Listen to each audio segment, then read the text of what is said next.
these people. Yeah.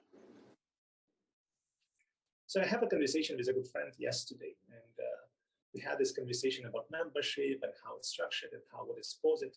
And he was like, Ilya, I know you personally, right? You helped me out quite a bit with the business and with personal stuff as well. Like, he was one of the speakers, so he was like, when you invited me to talk, it was at the right time, and I felt much more confident after that, and I did better business after that. So very grateful, happy to support you, whatever you do. But when you say, hey, there's the Posit thing, for him, it's like, it doesn't connect. Like, he knows me, right? And then he knows UXD meetup because this is where container when we met, right? But when I say Posit, despite I'm saying Posit many years, he's like, I don't know what it is. What is Posit? Tell me what is Posit. And correct. He's basically saying, I'm happy to support you, but when you say Posit membership, I don't know what it means. And this is a person who knows me quite well. So I'm starting to realize I have to be much more clear about the fact that for 5 years I'm building this Posit thing. And there's so many people who loosely associated, benefited, like my message, but feels like, oh, it's this Ilya guy, and he's doing this. But they don't really associate me with Posit that much. And they're not clear how Posit, design for good, network idea, how it all comes together. Yeah. So I think it's a question of branding. And I would say it's a question of branding, right? You want them to remember the brand Posit and then have you as the lead or leading Posit. Right. So I think you need to amplify Posit more than you amplify your personality. Correct. And I had a conversation with him, right? And at the end of this, in the middle of this conversation, actually, I was like, yeah, but I don't want to amplify my name because what is tomorrow a bus hit me, right? I'm in this squishy body. I'm not. And one we have here can fit 18 people, which is upper limit for my class, right? So, of course, my current cohort, and we should talk about that because this information call about this, right? My current cohort going to be small. I need to start with the ball rolling. I will accept whatever number will end up signing up, right? I have at least 5 people still on the fence thinking. I think one person already told me like, okay, next one. So it's always like that. It's very hard to start a business from nothing, right? And we did have success before we teach 32 students in total and around 4 cohorts. And this was when I was still working full-time. Right. So now you're full-time doing Posit, right? You're full-time doing Posit? Correct. This is the biggest change. I'm switching to full-time Posit now. And what it means is that I need to make first course a success. I will use this course in design what I'm very passionate about. I will use it to introduce other instructors like yourself, right? So my hope is that what we're going to do is that we go in step by step during this year, do more on consulting, do a lot more on coaching, and establish really good flow for the courses. Okay. And we had this conversation. Yeah. We talked with Mattia, and Mattia is very passionate about using user experience research and maturity and how you do things right.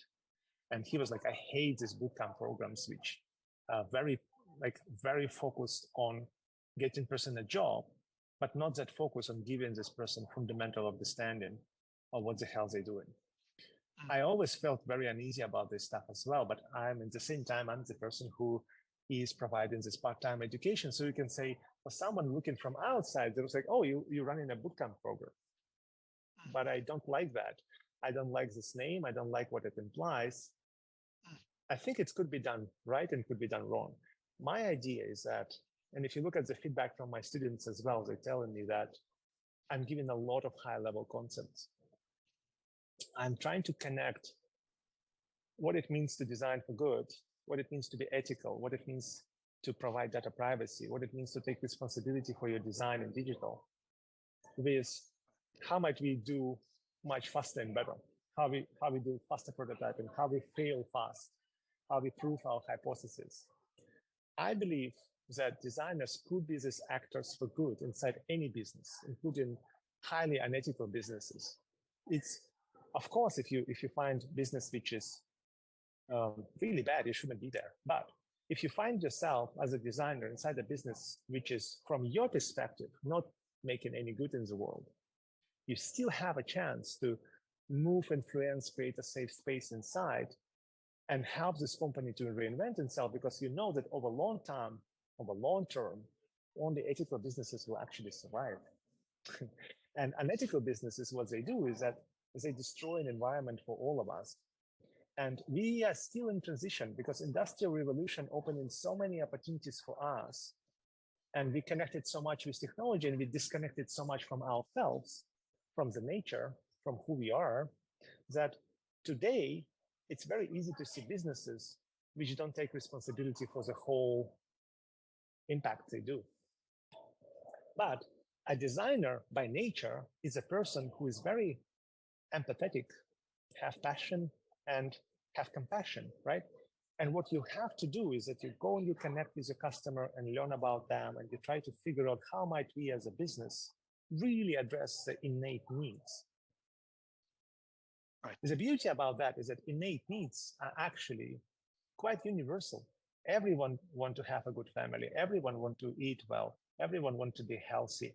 Like this part of this kind of driving forces very deep in all the humans are the same. Right. But specific problems could be very specific and different. Like for some, like I was working with Lalamu, which means how might we solve for part-time drivers? Like for me, this was my audience. And when I start research, I went to Vietnam. I see one picture. I went to Malaysia. It's a very different picture. So it's a very different on the ground realities. In Malaysia, I think we had a lot of drivers were people who had really tough upbringing, very tough background, right? They were really good at unionizing, by the way, because of that, because they were very much as a family together, right? In Vietnam, what I saw is that people just live on two wheels. Like people make dates sitting on their bike, right? I had this amazing picture, waterfront, a couple sitting on the scooter together, eating something, looking at the sunset. It's very much embedded in life, right? You can have like a kid, like basically like open door kids, the scooters coming by, someone is getting out of the house and into the house. Wow, I'm doing the gesture accidentally. On the bike, on the two-wheeler, or usually on a motorbike, right? When I saw that, I was like, damn, electric bikes will transform this, will make it so much healthier, less noise, less pollution inside these very private spaces, actually, narrow roads, right? And it has so much potential to improve lives for the better for people who live here without changing completely their habits. They don't need to move to the cars. No, they need to stay on two-wheelers and maybe three-wheelers, right? But these two and three-wheelers need to become a lot more sustainable for this society to leapfrog and actually become so much better. So when you as a designer work at whatever startup, whatever opportunity, you will see potential futures. You will see these ideas of what might be a much better outcome. And then the question is, could you create these prototypes, convincing prototypes for your teams? We call them protopia, a prototype of a desirable future, which can move the needle of this organization towards more sustainable long-term outcomes. Right. So really fascinating. It's really fascinating to hear you and see the passion that you have for design. Thank you. Let me connect this with what you do, because, okay, let's take this specific example, right? How machine learning comes into that. Well, on one hand, I met the guy yesterday. I will tell you even his name, I think. Yeah, Clayton Gray. He's Chief Commercialization Officer at something called Kessner Technologies. So what he does is that he packed together a battery and a supercapacitor and a black box.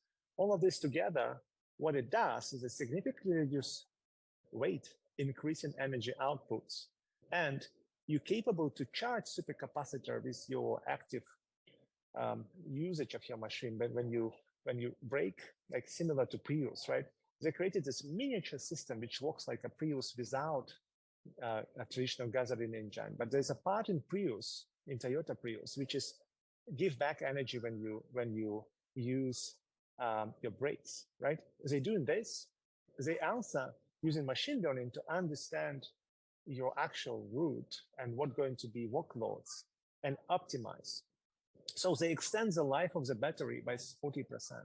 They reduce the weight significantly, and they make this package available at scale. They can scale this, right? They're looking at the ways to scale that. Okay, this is one part of the equation. Where the machine learning really takes off is that imagine small electric two-wheelers, three-wheelers vehicles and buses, huge buses as well. Imagine those going around whatever city.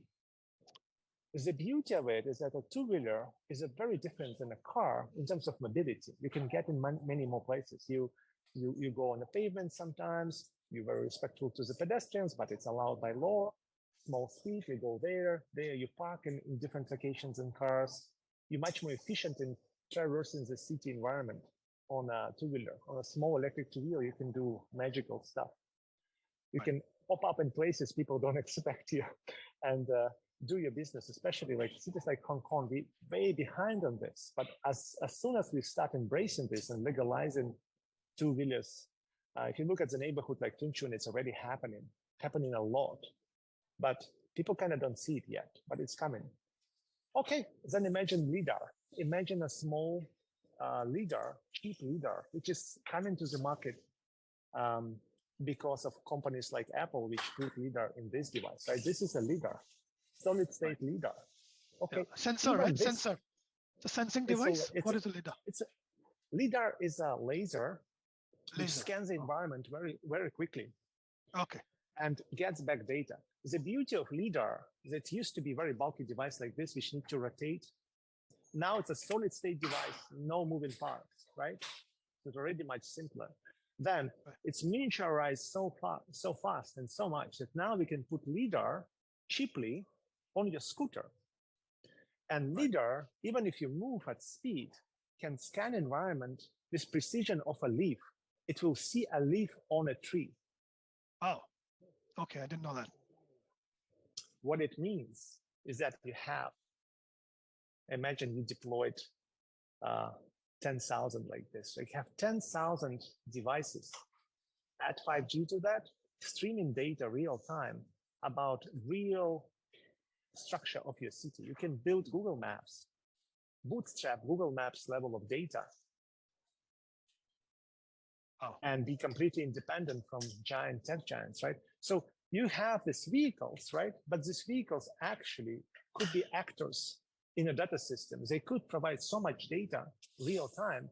Today, it's done like this. Apple or Google, they will create a special car, right? Special car with LiDAR and everything go on the streets. Used to be a guy with a backpack going on the streets to be able to map everything, take pictures of everything, all that. It was very expensive. And they have infrastructure to run against all of that. Now, Apple is actually catching up with Google, right? They realized they could do it cheaper than Google and better quality, but they still very much focus on Americas. What nobody of them was able to do is to do Hong Kong. In Mountain View, which is the headquarters of Google, I was able to 2015 sit on my bike, put my headphones on, sit on my bike, ask Siri for location, or sorry, Google Assistant for location, and it will drive me on my bicycle, knowing every corner, like, oh, you're going in the street now, be careful, look at the left, there's maybe a car. Like it was driving me between bicycle roads, conventional roads, no roads, with precision, only with the voice, no video signal whatsoever. It's just a voice in my head saying, hey, you need to go left now. So I did an experiment in Bay Area. I sit on a bicycle, I need to print my cards. Print my cards means another city in this case. And it guided me through highways, through everything, to this another city. I think it was San Jose or something. I printed my cards, I picked them up, I did the whole drive to San Francisco again. And I was like, this is the future, but it's exceptionally unevenly distributed. We still don't have this in Hong Kong. And this 7 years ago, it was already available there. But even in American cities, you go to other, like to Boston, for example, you may not find this experience there. So why it was there? Because Google employees live there and they created this tiny, tiny bubble of the future when this is possible. How it's possible? through incredible data collection. Okay, but technology changed. Machine learning, artificial intelligence means today we could replicate this at scale in a distributed system. So imagine you combining together this battery technology, which by the way is incubated at Science Park, right? Right. And they're already thinking about this as well. What if we can package this, but what if we can provide leaders as well? What if we can provide data package? This whole thing together, a friend of mine doing a conference called Micromobility, he's talking about this for 10 years. It is coming. What it's going to do is that we're going to know this precision destinations in a city, complicated city like Hong Kong. And if you know you're walking, if you know if you own a scooter, we know if you in a three-wheeler, you know in a car, in a bus, right? You'll be able to combine this all together and give you intelligence about how might you go about your day to achieve a lot more. Nice. And we will know real time if something changes in the city. You walk by, we see construction, we map it immediately. We don't need any special guy going there. It's all distributed system. You see what I mean? Yeah. And what it means complete revolution. There's a friend of mine, Mark, who is Hong Kong right now doing a startup related to how might we optimize destinations, right? If he will combine what he's doing right now for cars, for electric cars, right? MTR also doing, another friend of mine, Eva, they're increasing the team significantly. They're doing mobility for electric, like for Teslas, basically. Teslas and other electrics, EVs, right? In Hong Kong, we have 1.5 million people with license to drive a car. We have half of this actually driving a car. And I would say half of these cars are just toys. People don't need them, right? It's just enjoyment. And another half is utilitarian. It will be like these big family cars or business cars or whatever, trucks. What's going to happen is that all of that over time will become electric. And then there will be a new category in micromobility, which we will use a lot more, which allow us to enjoy the nature of the city in a very different way. And then we'll unlock another layer. We already have this incredible connectivity, MTR, right? Like it's over there, MTR. Nice. And then from MTR, imagine this Hanson building this new central location. I actually submitted a pitch to them to say like, hey, don't miss micromobility. You're building this new incredible central location. Incorporate micromobility into it. Allow electric bikes, allow scooters, make showers, make parking lots. Level up Hong Kong to this level when it's possible. Make streets easier to traverse on this kind of vehicles, and you're going to win big. There's another friend of mine. He's an architect. He's actually like retiring. But for retirement, what he's doing is a project in Hong Kong to push the government and businesses to realize is that if we just connect as a loop all the waterfront promenades across the whole Victoria Harbour, and we allow people to go by foot and on the small vehicles across this whole thing, we will generate billions in business, just billions. And it's something which need to be realized because a reference project will be New York. New York Dogs, that was a specific one person who was advocating for 15 years to make it work. She was working with landlords and everyone. And then when she launched it, a few years passed and they realized they're generating billions. They've done a really good study on that, showing how much money was created, how much value was created because of this nice area, which used to be a railroad, right? In this case, like elevated railroad. They opened it up as a park, connected all of these businesses, galleries, offices, co-working spaces, retailers, all together in one system. And the system started to generate incredible revenue. Hong Kong have an exceptional potential to do the same through that. We could open up to so many more people enjoying Hong Kong in a very different way than they enjoy it today. So again, for me, this is designed for good. Like it's good for business, it's good for environment, it's good for your health. What is maybe is the most important thing, it helps you to connect with real people and create serendipity. Yes. No, it's fascinating to hear you always, Ilya. I'm just very happy, excited to sort of know you and to partner with you.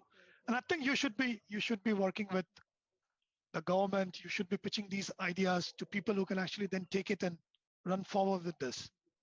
Oh, and I'm very glad that you're also passionate about teaching this, right, to people and getting people to know more about design thinking and changing their mindset.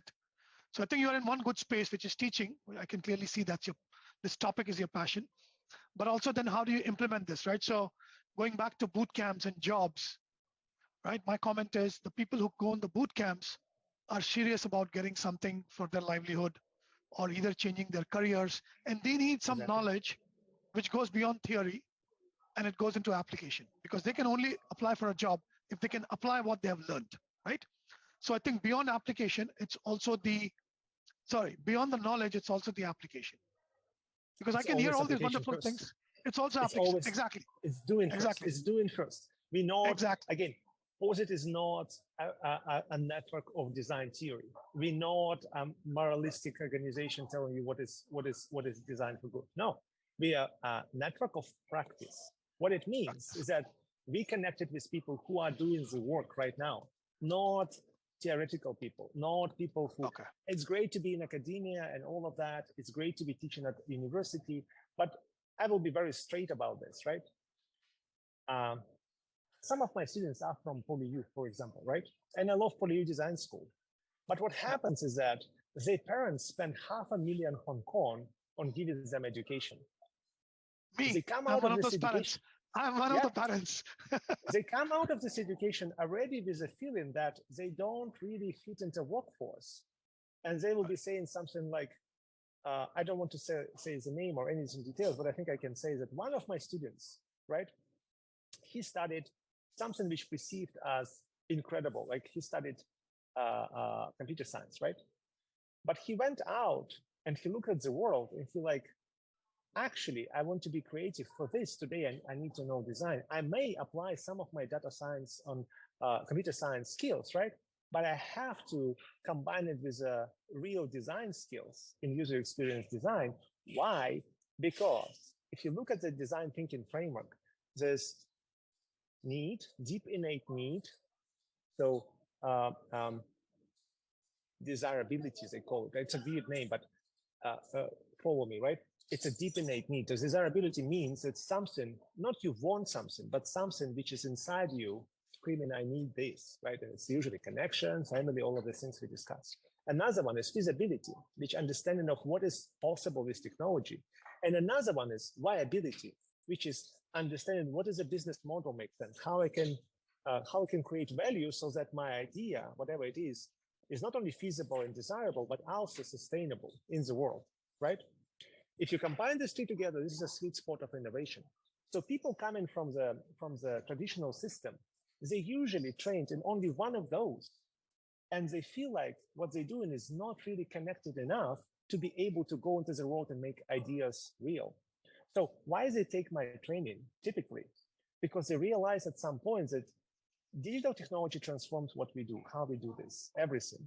Connection to people, transportation, even if you want to go on a date today, most of us will not go in a bar. Most of us will install an app for that, which is probably a mistake. We probably should still go in a bar.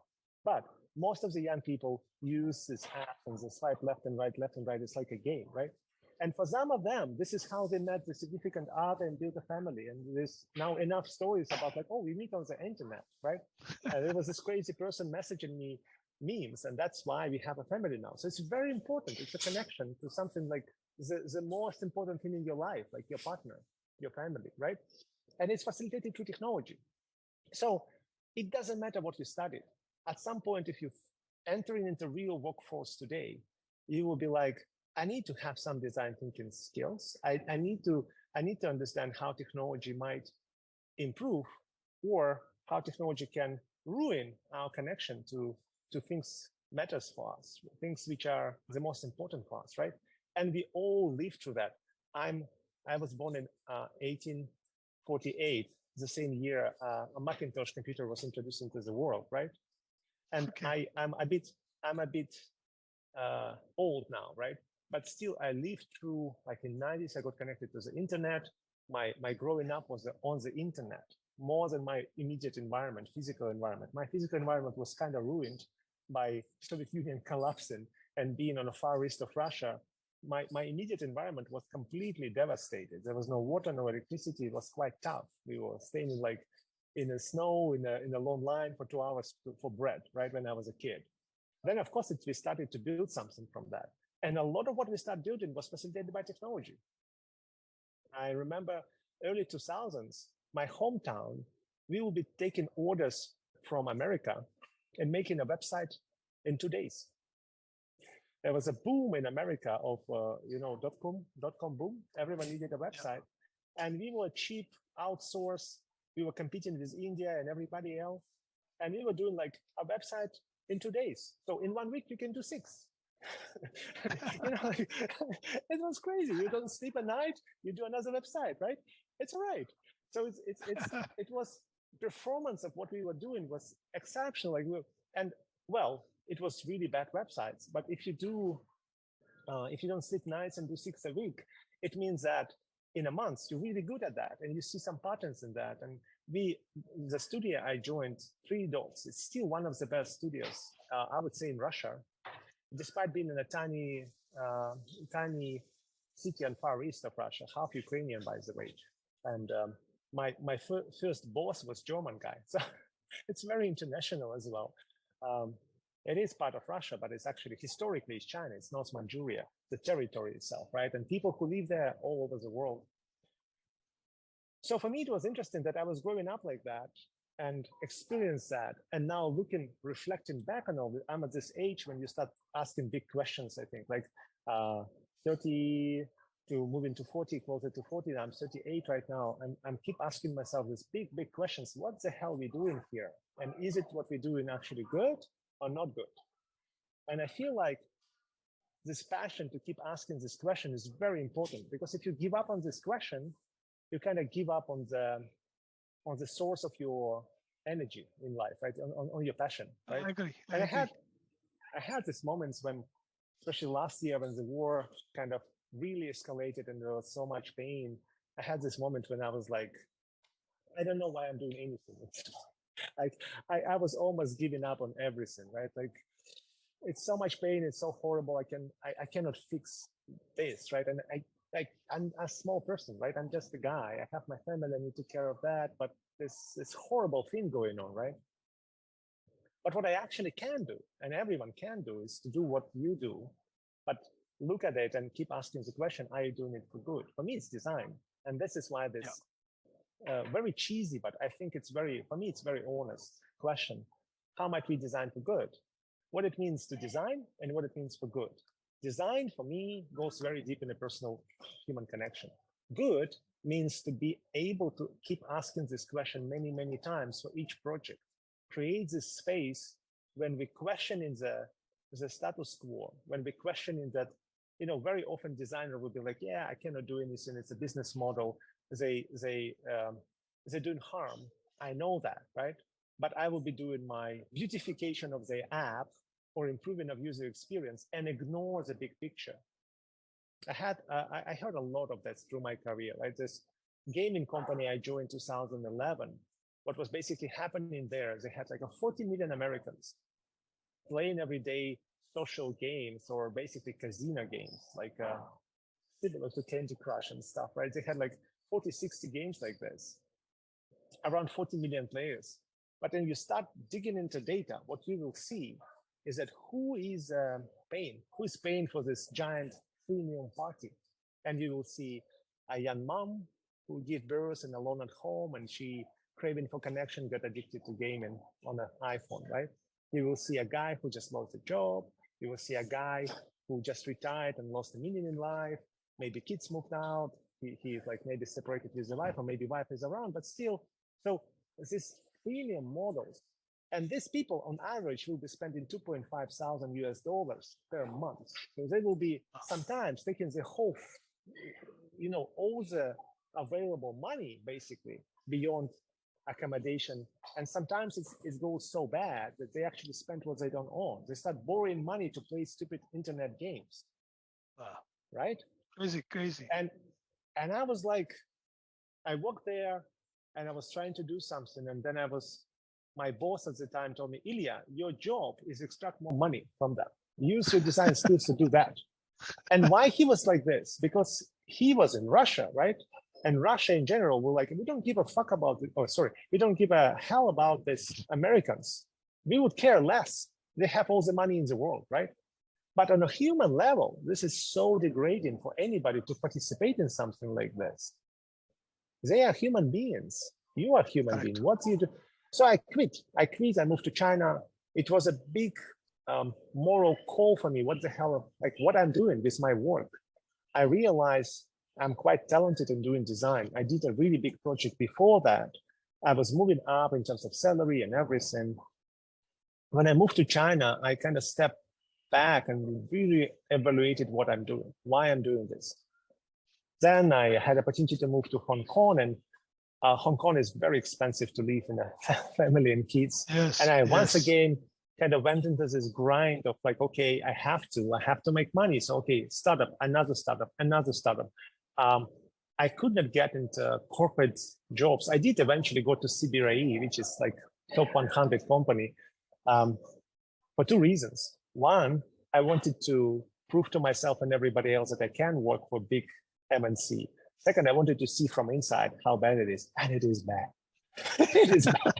It is culturally incompatible with reality. Right? It's impossible. Like, okay, let's be real. On one hand, they have incredible brokers and people working on the ground. I know the guy working 25 years in Hong Kong in this space. They are amazing. They're connecting to people. They're really helping businesses. They're making good money in the process. I love this part. But the corporate structure part, like Dallas office and all the people responsible for really big strategy, these people completely disconnected from reality. They operate on spreadsheets and bullshit. And what it does is that it's allowing really bad business model to flourish. I don't know all the details. I feel like CBRE is actually maybe not that bad as a company. There's probably much more evil companies around. And I worked for them. I enjoy working there. It's a good team. But I also looked at the structure of typical American corporation.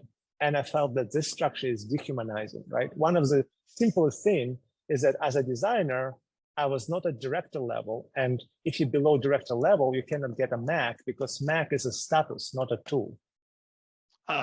You get cheap Dell. And I was like, but you don't understand. I cannot do my work on the cheap Dell, this horrible mouse. It's just impossible for me to do that. I need a good monitor. And it took me 6 months to convince my sponsor in Dallas for her to find special resources inside the company to do that. 6 months. This is the level of dehumanization and making a status ladder from technology, which is really like it was crazy how much I needed to fight with IT department to install my apps like Figma, for example, because it's a cloud app. You cannot, I don't know about HSBC. I thought, oh no, I do know. I worked with a mobile team from HSBC at some point. They're like, we're using only Sketch because we cannot use any cloud tool. I'm like, how the hell is this possible? Without cloud tools, you cannot, like, you're behind. You cannot be on the, like, I love Sketch, honestly love Sketch as a team, as a tool, but Figma is just, it's incredible, like a powerhouse. What are you consulting? What are you consulting with nowadays? Who are you working with at the moment? Well, it's changed quite a bit for me. I went all in, right? So I used to work my full-time job with another startup. The last one was Bowtie, in direct insurer, one of the biggest direct insurance in Hong Kong. So in Bowtie, I was managing a team of 6 designers, and my day was mostly about them. Coaching, helping out, working with an agency and trying to spread idea of design thinking across organization. Since we parted our ways, I was kind of going through this questioning again, what I'm doing. And I realized I don't want to join yet another startup because I feel like I can do much more good by focusing on teaching UX design. We're launching the course, right? It will be a very small cohort, but we're going to launch it anyway this Monday. Maybe I will postpone it for 1 week. I will check with the students. There's a few students who could join, but they need maybe a little bit more time. If I can give them 1 week and they will join, I will postpone 1 week. Then I'm coaching, consulting, and I'm doing design strategy. This is what I want to do in my, like, I'm teaching in the evenings, right? during the day, what I want to do is to work with many companies. And I don't care if it's a corporate or it's a startup or scale up, whatever it is. But in every organization, there's innovation department. There's some people who do real innovation. Sometimes it's founders. Sometimes it's a designer department. Sometimes it's a product leaders who are actually doing innovation. Whoever is doing innovation, sometimes operations. I met incredible people from operations in Hong Kong tram. They're doing a lot of innovation. They have this technology to put recycled resins underneath the rails to make Hong Kong trams so smooth and much less noisy. If you go to California, to San Francisco, my God, these trams are noisy. It's very bad for your audio environment. You go there, it's just so horrible. But ours are much better. Why? Because someone in operations really innovated. They find the Belgian company doing this from recyclable materials, and they figure out how to put everything together, right? So I don't care what the department is. What I do is that I'm trying to facilitate sustainable innovations. That's what I do. Of course, right now I'm very early in this. I'm still not sustainable as a business, but I need to make it so that I can keep pushing this topic. Something I learned, which is very interesting for me as a designer, is that you have to engage with working messy systems. You cannot, like typical reaction will be people, oh, let's create a new bank. Let's completely reinvent everything. And even in software development, we have this conversation about rewrite. And it's almost always rewriting the whole code base, right? Let's rewrite it from scratch. It's almost always a mistake. It's very rarely the right thing to do. The right thing to do is to engage with all of the messy code, legacy, all of that. Learn from it, and step by step, move it towards better operational quality. Move it, because when you do that, you help people who engage with that to also move, to also unstuck. There's probably a person at HSBC who is for 20 years doing the same job and absolutely indispensable in supporting specific IT system, right? This person also has the right in life to have something new and more interesting and level up and improve and upskill and all of that. Well, when you engage with complicated systems, this system involves snapshots of intelligence, which is software, people, money, real companies and real businesses. If you go respectfully about all of that, you have opportunity to actually help much more people. If you create a startup, you can create hype, it will be acquired, but then after it's going to be acquired, someone still needs to do this job of actually transforming all the legacy. And yes, sometimes you can move customers there to the startup infrastructure and but reality is someone needs to deal with legacy systems. And legacy systems are not bad. Legacy systems are accumulation of incredible amount of data. It's kind of like a DNA of organization. It has so much, when people engage with DNA for the first time, they did this horrible mistake when they called a lot of data in DNA trash. Like there's like, there's noise. There's like probably just random noise, right? And now we know that's it's nonsense. In DNA, you do have a lot of data which is not directly related to what we understood before, but it's actually very important because it's have data about environment, it's have data about things we don't understand yet. But DNA data is not random noise. No, there's a signal we understand and signal we don't understand. But if we engage with it and we over time getting better and understand what it is, the reality is that it's basically our legacy. It's a history it's a real history of humankind. It's a history of your lineage of all the people who managed to survive before you. And now you have in each, it's distributed system, which is very interesting. In every living cell of your body, you have full recording, complete. It's like a blockchain, full recording of everything that happened, which matters for life, right? So we don't understand this code yet, but there's a big question, what else we could learn from ourselves, from inside our body, from DNA. Interesting. Okay, Ilya, I gotta go now. It's my prayer time on Fridays, unfortunately. Thank you so much for joining.